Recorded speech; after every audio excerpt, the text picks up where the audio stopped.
All right, we're live. Hey, everybody. I'm RJ. I'm with Brian. We are here to talk about Live Tracks Volume 8. We have some stuff we're going to talk about before we get into that. But, Brian, how are you? I'm good, man. I'm good. Everything is calm and collected here in the studio. Um, Outside is like just a war zone of competing children and puppies, Yeah, but everything's good right now. It's a yeah, hot day here in Denver, Colorado, but it's beautiful. It's sunny for like the 450th day in a row. It's yeah. amazing how it works here. That's awesome. How are It's very you? warm here, too. I'm fine. I'm fine. I want to, dealing with kids during the summer, it's complicated and people who understand.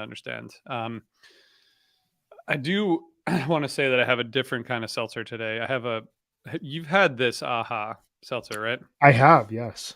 So it's made by Coca Cola, which is why it's becoming ubiquitous. But when Tom and I did our live show road trip, every stop we made, which was often, I would get like two of these and I would drink them, and they come in like the 16-ounce cans. And I just saw them at the store yesterday, and I bought some.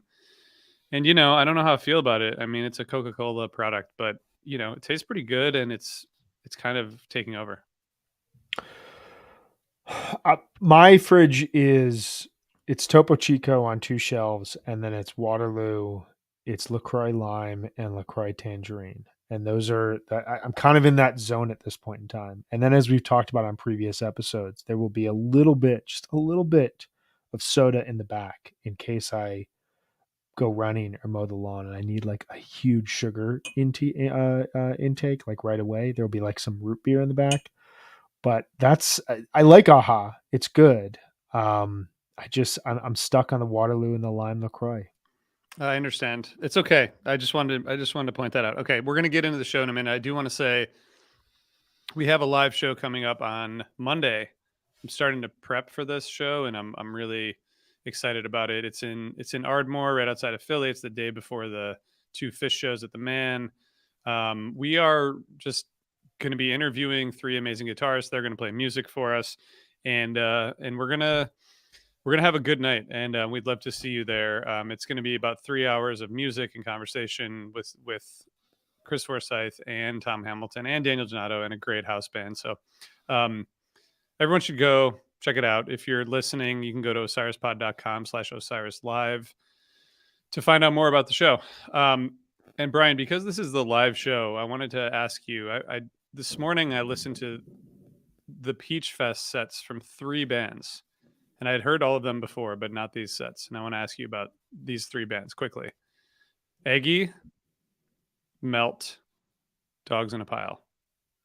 What do you where are you on any of these bands? Like what do any of those bands mean to you at the moment? The band that means the most to me out of those three right now is Eggy. I am deeply fascinated by these guys. Big shout out to the Great Beyond podcast, which is part of Osiris Media, which uh, they focus mainly on Goose, but they are the guys that turned me on to Eggy, which makes sense because Eggy feels like they're kind of the level that Goose was at in 2018, 2019 in terms of their development, their kind of growth. They, to me, I didn't think it was possible for a young jam band to come up like this. First and foremost, the thing that hooked me with them was they do a Big Thief cover of a song "Time Escaping" and they jam it out really, really nicely. It's That's what I really just heard this morning. That's It's what you heard. so good. Yeah. It's I so mean, what that good. was part of the set. Really good. Really good. It it's like the perfect song for them in the way that like the first time I heard Goose, they were covering Spoons Inside Out, and like that was a Hmm. perfect entry point for them. But Eggy has this kind of there's a goofiness, there's a weirdness, there's a progness, there's kind of danger in a lot of their music that is really exciting to me. There's a lot of complicated rhythms in a lot of their music. It kind of takes kind of the Animal Collective approach, but with like a little bit of a darker sentiment and adds a jam band touch to it. So I really dig them. Melt, I would say, would be like number two then for me. Their lead guitarist, Marlo Shankweiler, is a good friend of Osiris. She produces Karina Reichman's Inappropriate Happiness. and she just shreds on guitar, man. And that band feels like a modern day, like, soul revival in some cases. Like, there's just a ton of energy. There's a ton of good vibes. The band has, I think, like 7 members in it, and there's just like really, really great music that's coming off the stage. Every member of the band is allowed to shine in like soloing, is allowed to shine in terms of like from a song by song basis, like really showcasing who they are as a musician. And there's just like a really, really good energy around them. The last one, Dogs in a Pile, I have not yet listened to, but I want to. I feel like I need to give them a spin here. Do you recommend them, and what are your thoughts on the other two? Yeah. I mean, I agree with your sentiments, and I got to talk to Melt last year. They're really fun, and I really like them. I like the way that the chemistry is really good. Dogs in a Pile is a little more reminds me a little bit more of like a bluesy band, Hmm, whereas like Eggy is more of a jam band. I mean, I'm generalizing, but um, three amazing young bands that are playing great music, and the Peach sets from all three are a good place to start. Um, and yeah, I'm gonna go see Eggy in Asbury Park the night before the AC shows. nice. I think Tom and I are gonna go. That should be fun, and I'm looking forward to seeing the others. So Brian, we are going to a couple listeners have reached out and said, this is amazing and thank you guys for diving so deeply into Dave Matthews, but you don't have to go through all of the live tracks releases. And we we agree. We are going to go through 10 live tracks 10. So we are going to do 8 today, 9 tomorrow, and 10 on Monday. And then next Tuesday, we're going to turn to the live releases of another artist, which we'll talk about tomorrow. But we are going to do 10 of these, and then we're going to go to a different artist, and then we'll probably come back. I mean, we'll come back. We just feel like we all are going to take a quick break from Dave Matthews and move on to another artist. Yeah, I think, to just piggyback off that, like when we conceived of this show, the idea of it is to explore a live band in depth, in regularity over a couple of weeks, and take their live archival release catalog and break it down volume by volume. And I think we initially thought we were going to do all of live tracks and then move on. And then we were like, what would be more interesting is to take a break, explore different artists with all these things that we've learned about one artist, now be able to apply some of that to a different artist, and then keep moving around and figuring out other artists that we can do these deep dives in, because so many bands have released live archival series at this point in time. But then, be it a couple months from now, who knows, return to Dave Matthews with even more insight and with even more thought, and come back to this band with more knowledge about them, that I think will keep the show fresh, will keep listeners learning a ton, and will prevent us from getting to a point where we get in any way stale. And I think that it's gonna help keep the show, uh, no pun intended, but lively. And a comment you put up on the screen, just for people who are listening: Dogs in a Pile covers Fish. They played Julius December 10th, 2021.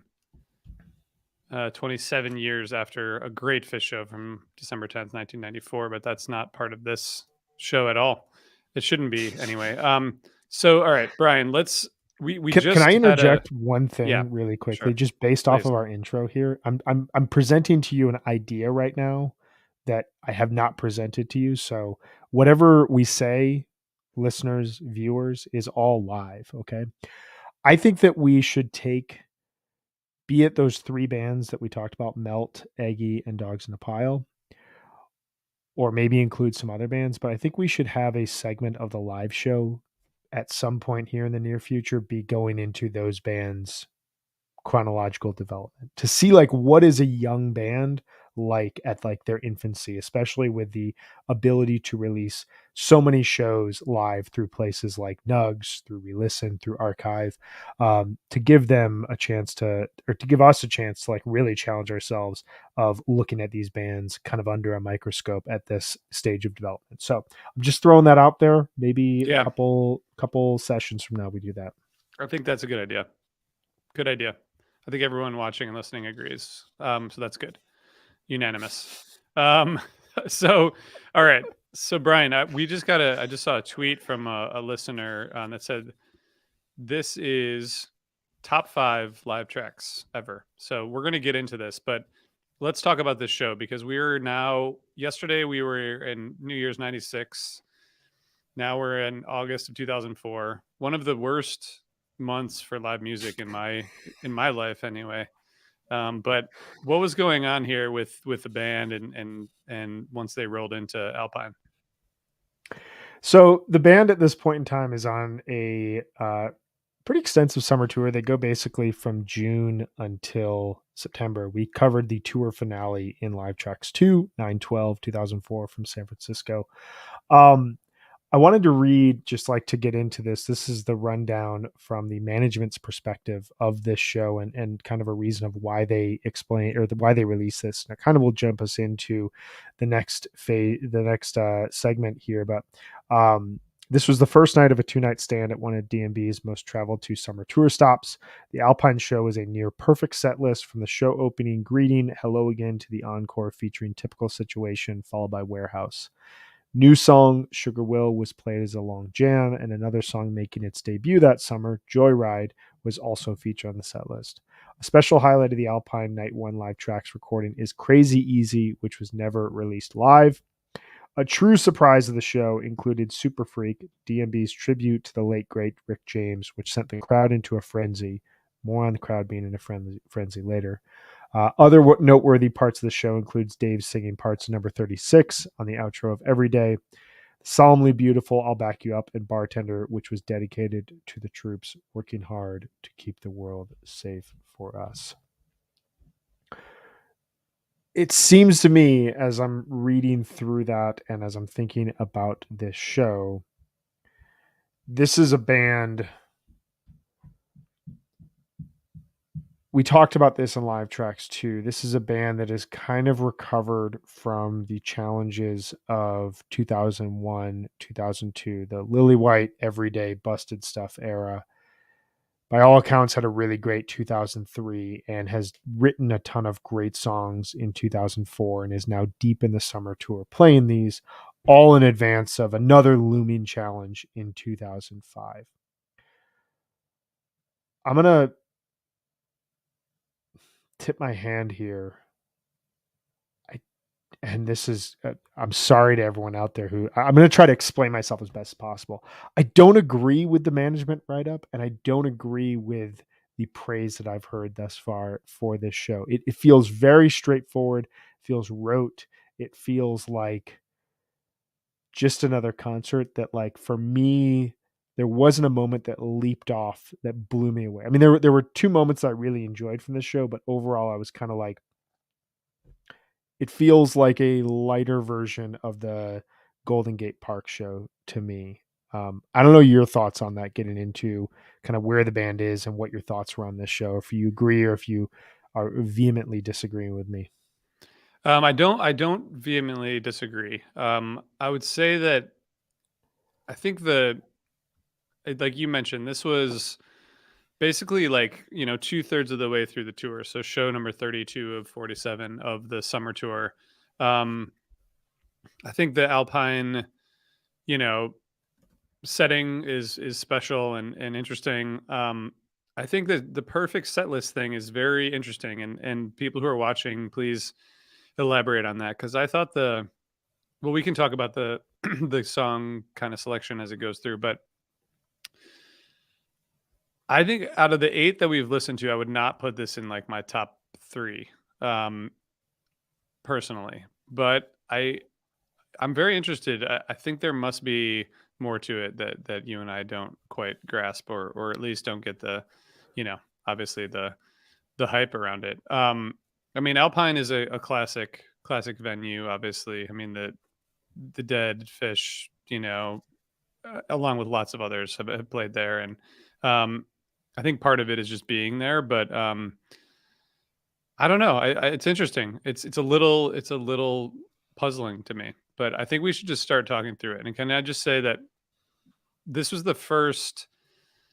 I think this was the first time I ever heard the song "Hello Again." I don't think I know that song.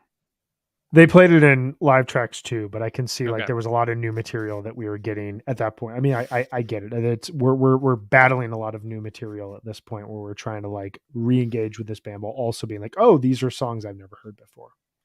Well, Um, what did you think about that? And I know that one of your ideas for this show was just sort of the combination of the old and the new. But how do you feel about that opener? Because I think, um, as a song that I wasn't familiar with, it was not like a huge energy boost from the beginning, like a lot of these live tracks where you get like a seek up or something where it like really gets the crowd engaged. But how did you feel about this opening sequence and kind of combining these new songs? yeah, I thought the opening segment, I guess if you would go from Hello Again through Crazy Easy was overall really strong. This is the 32nd of 46 performances of Hello Again on this tour alone. So like this song, Crazy Easy, is played 43 times. Uh, Joyride is played 47 times. Sugar Will is played 45 times. Like by this point in the summer, they are pushing these songs really, really hard. And I have to imagine we get this sometimes with Fish, where they'll debut a song. And I think like most recently, a song like Everything's Right.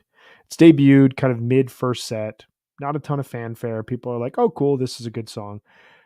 But by like the sixth performance of it, it gets a dynamic spot and it gets that like opening slot. It gets the set two opening slot. And whenever that happens, it means like, okay, this song is kind of like moved up. It's a song that's now in the rotation and the band wants to see what can we really do with this. And I'm looking at the DMB Almanac right now. This was the first time that Hello Again was an opener. So that feels significant to me. I kind of agree with you, like coming at this in a vacuum. And I'm saying all this because I wonder if you were at home or if you were following this tour in depth, the way that you and I follow other bands' tours in depth, would you be blown away that they're opening up with Hello Again? I don't really know. Um, the segment though that goes Granny number 41 and the Stone, I really like that. Those are all three older songs I love. Number 41 is my favorite Dave Matthews song, which shockingly is only played 10 times this year, so it's like a relative rarity, it would seem. But Granny only has 17 performances throughout the overall tour. The Stone, a little bit more, about half performances. But that segment there, and then culminating with Crazy Easy, which is a song I've read a lot about, I hadn't heard to this point in time. Um, you get this like mix of some of the best Rare songs, Rare at that time, and then some of the new songs. I think that at this point, this mixture of old and new works. Where I think it finds challenges is when you move into kind of the latter part of this overall set. You get like a relative rarity like Help Myself, an older song, I'll Back You Up. And then you get Joyride, which I'm not a huge fan of. Great version of Gray Street. And then an awesome version of Sugar Will. But then, of course, you're ending the set with Ants Marching and Every Day. And like it's this mix of where are we at as a band? Like, is it our old songs that are still guiding us forward, or is it our new songs that are going to be like the dominant feature? And this is something we've talked a lot about. What are your thoughts about that dichotomy? Yeah, I mean, I think the just and putting up a comment from Brett. Thanks, Brett, for the This is comment really and helpful. for checking us out. He says for me, partly due to 41 Stone, Bartender, Warehouse, all in one set list. Sugar Will, Joyride, Hello Again, Crazy Easy, new songs from 2004 that were very popular. So that makes sense to me. Thanks, Brett. I liked the. I mean, there's a I said this before, so it's probably not right, but I felt like this was the first time we've heard Granny on one of the live tracks, but maybe we heard Yeah. it once before. It was the No, I first think one. it, Okay. that's a debut. We get a couple Yeah. debuts in the show. I thought it was one interesting thing to me is like in terms of the old and new. So early in the show 41, this is like Fish playing Tweezer, in the third slot of the first set. It's sort of like does that I'm wondering, people listening, watching, let us know, but does that set you up for an awesome show? Or is it like all right, the biggest possible jam is off the table. It wasn't a particularly different version from what we would hear. Although having Butch Taylor is always great. But I'm curious how that hits because that was surprising to me. I think the Stone. It almost seemed like Carter's drums were like turned up louder. He was just so good and so powerful, and um, I thought that part of it, like the 41 the Stone was great, and then Crazy Easy, like never heard it, don't know what it is. I was just sort of like, no idea what's going on here. Um, and then one of the things I want to talk about, there's so much to say. This happened a couple times up to this point.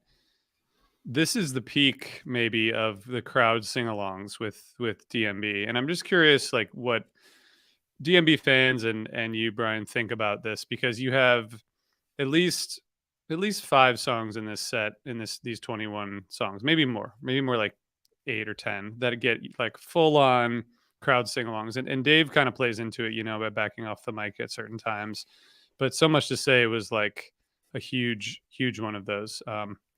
What do you how do you feel about the crowd sing-alongs? I feel a lot about it. um, I think the simplest way to say it is it's something I feel like we've learned in the last 3 weeks talking about this band.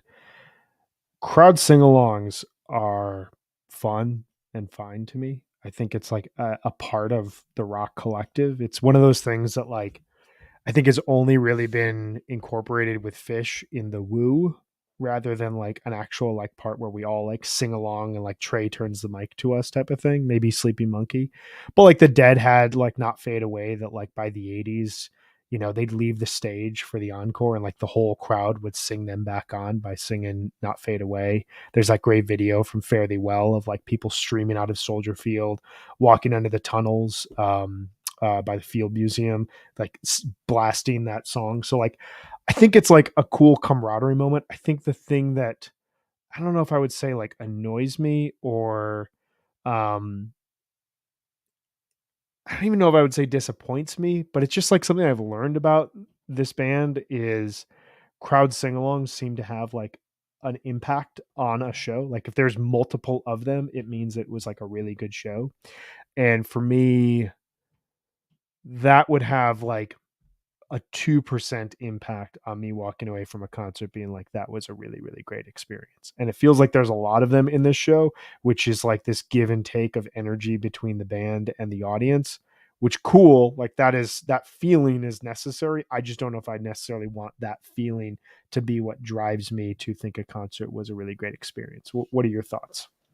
Yeah, yeah, that I think it's interesting. I mean, I like the integration of the crowd into the experience, and obviously this has been happening for as long as there have been concerts. Yeah.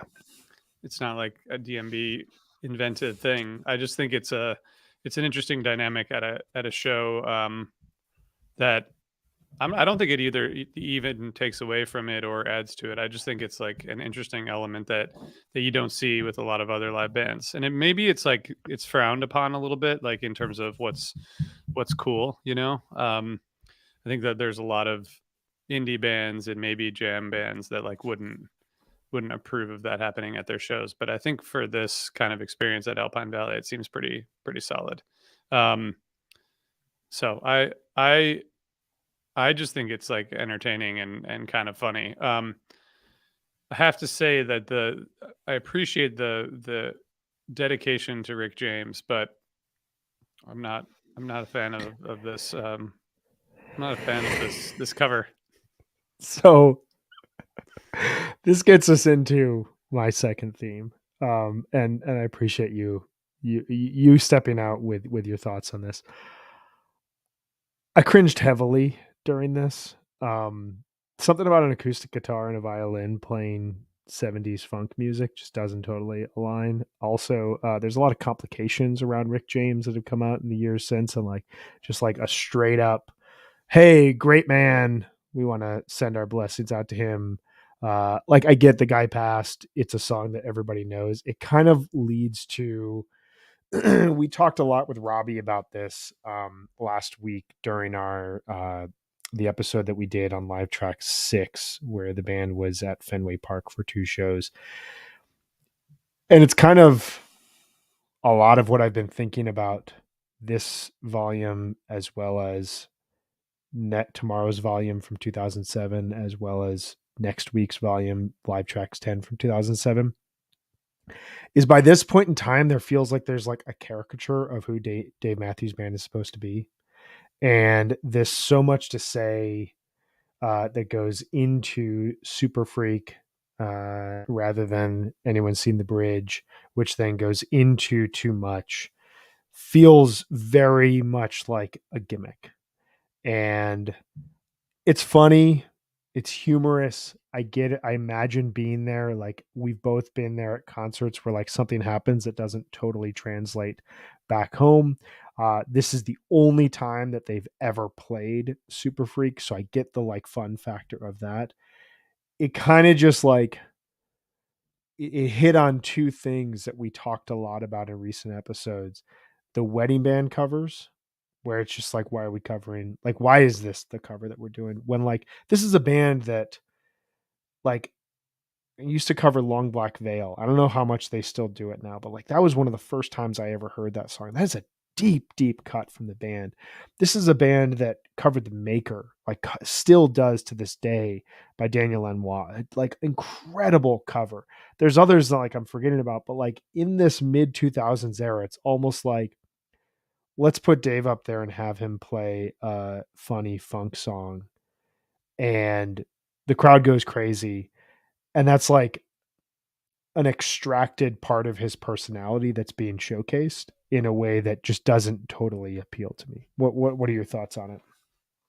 I think that's a fair summary. I mean, I think that's a good summary of my feelings about it. But I do think I think the Too Much Bartender When the World Ends segment is pretty good. I do have to say that the kind of so we're in 2004, right? It's a pretty that was the year I worked on a Senate campaign in Florida that year, and it was, you know, politically it was a pretty fraught time. No, everyone knew John Kerry wasn't going to win, but we were trying. You know, any alternative to Bush at the time was good, but we talked a little bit about this yesterday with Matt. The like dedicating bartender to the troops, I thought was interesting. I guess I've never thought about bartender um, outside of being like a sad love song. So I don't, I didn't really like. I think I must be missing the meaning of that of that song because that part of it was a little bit like, wait, I appreciate that sentiment, but it was curious. But I will say that especially with Butch on this bartender, the solo, especially because he's playing piano, and it's really kind of, the jam is kind of like upbeat. It's got a good groove. It's sort of doesn't match the tone of the song in a good way. I think it's like a good contrast with like the subject matter and what Dave said at the beginning. But so I think the jam's really good, but I wasn't sure about the troops. I mean, not in general, but just in that specific context. And before you go Yeah. in that, Brett says Fish does Yeah. sabotage. Fish has done. Oops. I mean, we gotta say none of this is specific to DMB. I mean, on the Helping Friendly podcast and other podcasts, we talk about so many things that we dislike about what Fish does, maybe possibly more than is necessary. So, you know, this is And not out of offense, no offense to anyone involved, but yeah, no, it's not. And I think to Brett's point, like there are, we could sit here and list a dozen covers that Fish has played that we're like, I don't know about that. Like there is a pretty well documented Kid Rock performance with Fish that there's also girls. There are some bad performances that that the band has played. So I totally agree with that. All right. there's a lot of worms that you opened up in that can there, so I'm going to try to keep this as concise as possible. First and foremost, bartender, concert vids, and Brett Woden. I know that one of you guys or both of you can correct me if I'm wrong here, but I've always been under the impression that the Lily White sessions were scrapped in part because Dave was dealing with a lot of personal issues. Those came out in the lyrics in a very dark way, and that people within his circle heard them and were like, these cannot be released. Like, this is way, way too dark and way too on the nose. And I've always thought in Bartender that that's a love song. And it's also a song about literally like, I'm at the end of my rope. I don't have any place to turn. And like, you're basically just like dousing yourself at that point in alcohol to like numb the pain of whatever it is that you're experiencing. For that like interpretation that I have, it is I put this as one of the top 5 best Dave Matthews songs ever written. I think it is just a stunning achievement. Every time I've heard it live, it blows me away. This version, the version from Fenway, I was like, holy crap, like within 3 to 5 years, they totally reinvent this song in like a jamming vehicle standpoint. I seem to remember like in 2000, there was a lot of violin at the end. And like here, to your point, Butch Taylor is really taking the lead. And like the version from Fenway Park, just like it was incredible. I've never associated this song as a political song. And Concert Vids is saying the first lyrics are, "If I go before I'm old, brother of mine, please don't forget me if I go," which I guess, yes, you can loosely put that to you're in Iraq and Afghanistan and we want to like send our sentiments out to you. So that's like, I'm slightly confused, but like I can get that from a very loose standpoint. Shifting gears, 2004, that is my personal political awakening. I was coming out of my freshman year in college. I took the greatest class I've ever taken in any subject. It was the history of modern terrorism. Went from the French Revolution all the way up to the War on Terror, which was at that point 2 years old. And it totally like changed my life and changed my perspective on the world. I was raised in a very conservative Republican family, and like realizing I went through a lot of realizations that spring and that summer.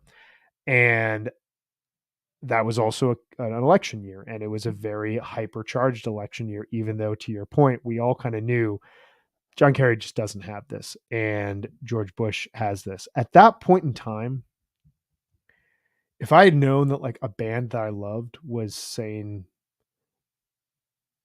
let's like play this next one for the troops, like that whole idea of the troops was very complicated because you had memories of Vietnam coming back. There wasn't a draft, but it was like we all knew like these guys should not be sent over to Iraq. But there was a very politicized message from the right at that time that you support the troops or nothing else. There's no nuance here. And supporting the troops also means you support the war. And so like Dave to say this, it feels very, very controversial in a lot of cases to me. It feels like everything we talked about from the 90s of like these platitudes of, hey man, save the whales. Hey man, uh you know, these politicians in Africa are like really cool guys and like we should really support them, is like just transferred to democratic centrism of support the troops. I'm not going to say anything more because like if I say anything more complicated, I'm immediately lionized as though like I'm against the troops and against freedom and blah blah blah. And it kind of, hearing this kind of made me throw up a bit inside. Thank you for that. So okay, great. But great jam. Great jam. According to the jam flow, the show flow on antsmarching.org, which is great resource. Thanks to those guys for everything. It's amazing. Learned so much from that site. According to the show flow chart, it really drops at When the World Ends. I like that song, and I didn't think that felt like a dip. I think the Help Myself, which I think, again, going back to some of the conversations we had, this is an old song that but that resurfaces. I thought Yeah, the like the Scream 2 soundtrack. Oh, really? Yeah. Wow, that's amazing.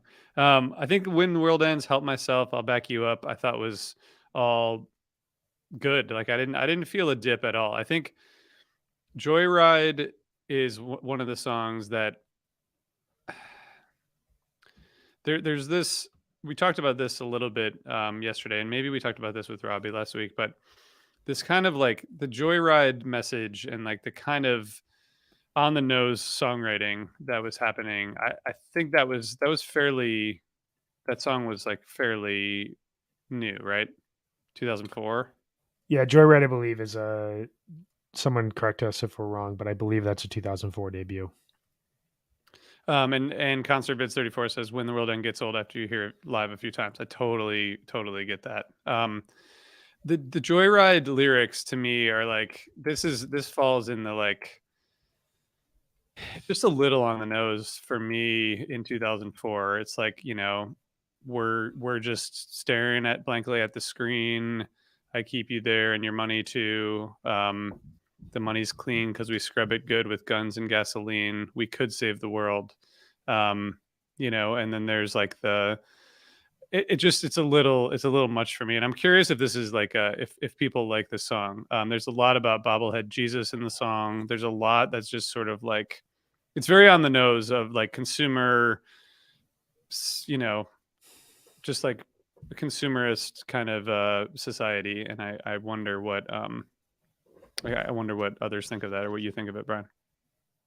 I'm in the same boat with you, and I'm looking at its overall performance, which is wild. It's played like every other show in 2004, and then it's teased once in 2005. It's played 5 times in 2006, and then since then it's played once in 2011, 5 times in 2013, and looks like 7 times in 2019. So like it's rarely been played, which I wonder, it feels very written for the moment. Um, I feel like the closest comparison I can make, it kind of reminds me of Crowd Control by Fish, which was released in 2004, Mm-hmm. felt like a political message and has been played very, very rarely since then because it kind of feels trapped in early 2000s. Like the thing that's wild to think about this band, and like this gets back to Bartender, but it gets to like a song like this, is there wasn't a lot to write about politically in the 1990s for a lot of these bands. So you had like a band like Dave Matthews Band that like wrote about just being good to each other and like just vibing with each other Yeah. and loving each other. And like these, it kind of felt like like the mid 70s singer songwriter era where like you could write about more interpersonal ideas and very like small concepts in a good way. But then there was this sentiment around 2003, 2004 that like, hey, we've got stuff happening and like we need music to respond the way that music responded in the 60s. And this song kind of reminds me of that in that sense. Like this very kind of blasé critique of capitalism and like where we're at this point in time. And I think that's reflected in it not being played a lot since.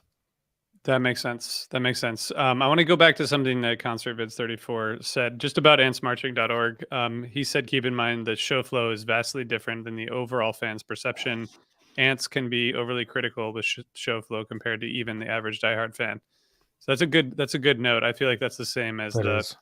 the fish.net rankings or something. It's like pretty different from what even the kind of average big fan would say.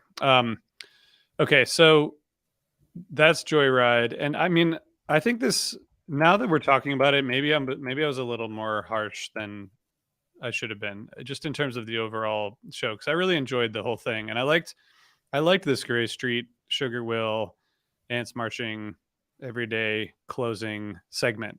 Um, the ending with Ants Marching out of a good jam like Sugar Will seems like a pretty common way for that to go. But I thought this was a good segment.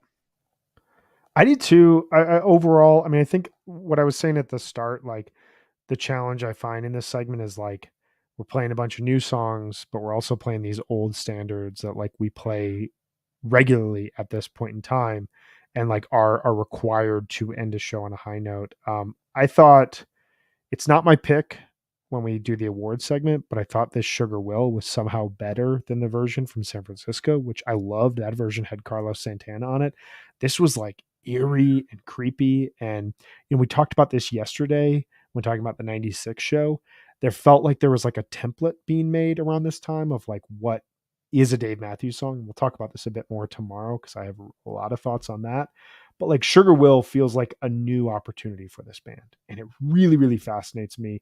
The 2 times that we've heard it, I've been like, this is the kind of song, as someone who really loved Some Devil when it came out, but wasn't listening to Dave Matthews Band, like Sugar Will feels like elements of Some Devil to me.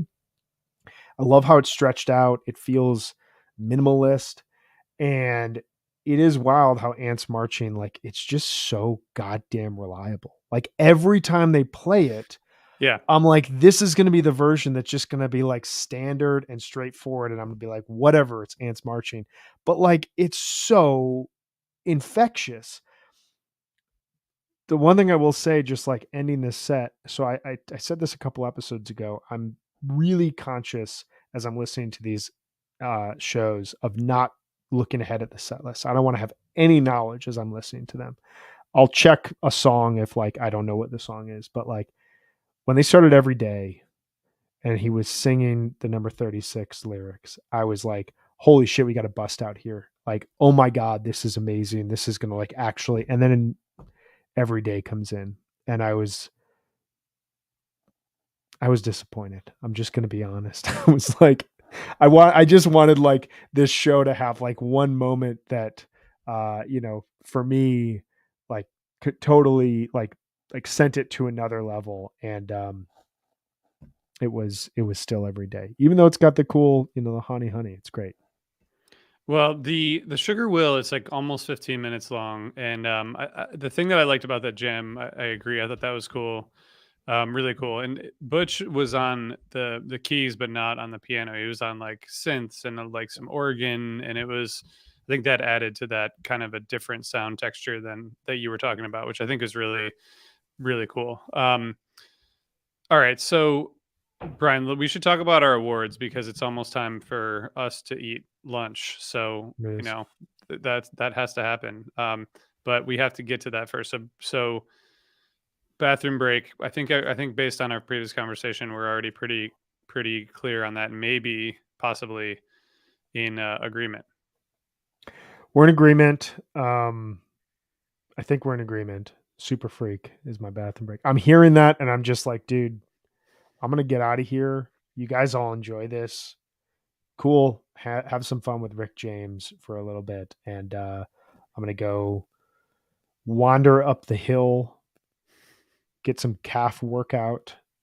Maybe get some fried cheese curds up there. They've got good fried cheese curds at Alpine Valley. Maybe get like a Lagunitas, and then head back down for the remainder of the show. Are you doing the same thing? Are you joining me?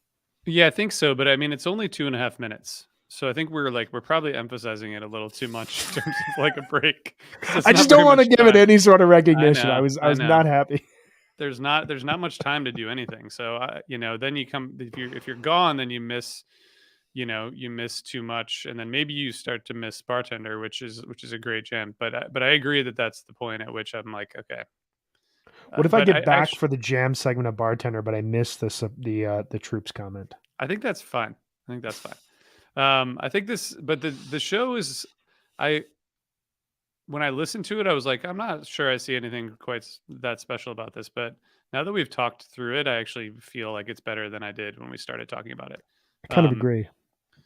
so we're brought along, guys. Thank you for coming to hang out with us. Thanks for Um, coming along on our joyride. yeah, exactly. MVP, Brian. What do you got? I feel like a broken record, but it's Leroy. Leroy's my favorite part of rediscovering Dave Matthews Band in these last couple of weeks, and in every era post '96, I want to say he just seems to be the he seems to be like where my ears go. I say post 96 because there's so much of like that early part of Dave Matthews that feels defined by Dave, it feels defined by Carter, and Boyd's violin is everywhere. It's really kind of in the late, like before these crowded streets and beyond era where like his sax really comes out. But Concert Vid says here, Leroy is the MVP. His sax shines in the open spaces of songs like Crazy Easy and Sugar Will. And that's exactly where my thought is as well. Who's your MVP? I really heard Carter so much through this show, and there were a couple times, the Stone and a couple of the other jams where I just thought he really shined through. Butch would be a runner up because I think he adds a lot to these jams. And again, getting back to our conversation we have almost every time, which is like the people outside of the core band are adding so much to these shows. All right, Brian, what's your jam of the show? My jam is the typical situation in the encore, which is not the longest version ever played. And I'd be curious if someone can give me context here in the comments. So the version we heard yesterday from the 12/31/96 show was extended, and that was extended with the Flecktones. This one goes into like an actual jam, and I don't know if that's a regular thing because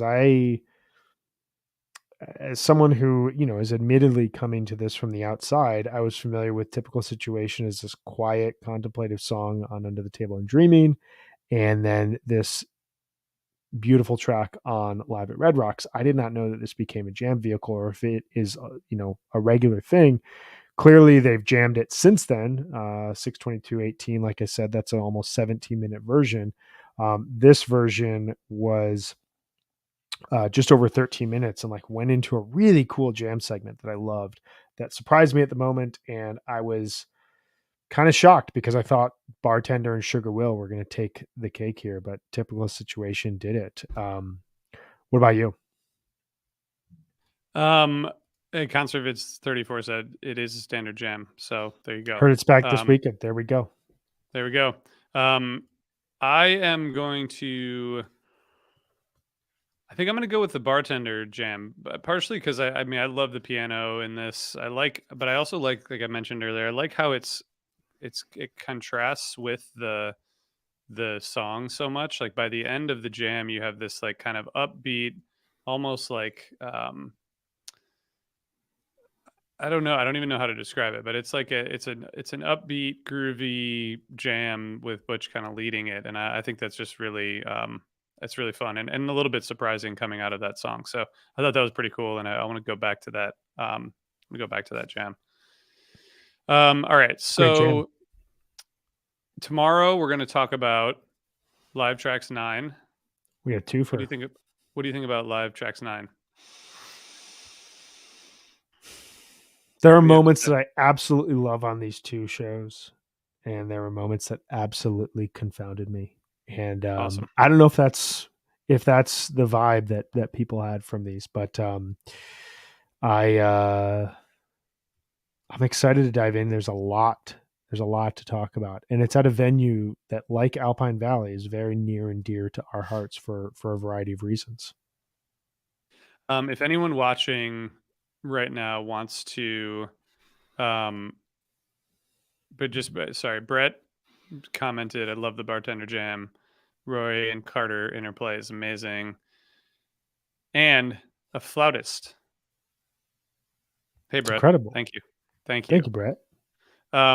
Anyone who's watching, if you have something that we should keep in mind as we listen to Live Trax 9, a thought, an opinion, anything that you think might help us absorb this, because it's 39 tracks. And I'm gonna do my best to get through it because I mean, I will get through it, but it's gonna be a lot. It's also a show that took place on my 28th birthday, so we're gonna look back on that time tomorrow.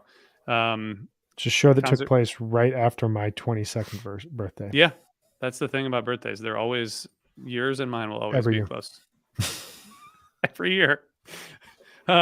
Concert Vids 34 says Viva Las Vegas. Thank you. It's going to be that'll be a fun one. Yeah, 2 shows, 323 and 324, 2007. All right. So we'll see you guys back here tomorrow. Thank you so much for all the comments and for tuning in. And if you like what you hear, give us a review on Apple Podcasts, wherever you get your podcasts, or tell us what we're doing wrong or what we should do next, or just share your opinions and thoughts because we like hearing from you. Brian, see you tomorrow. I will see you tomorrow.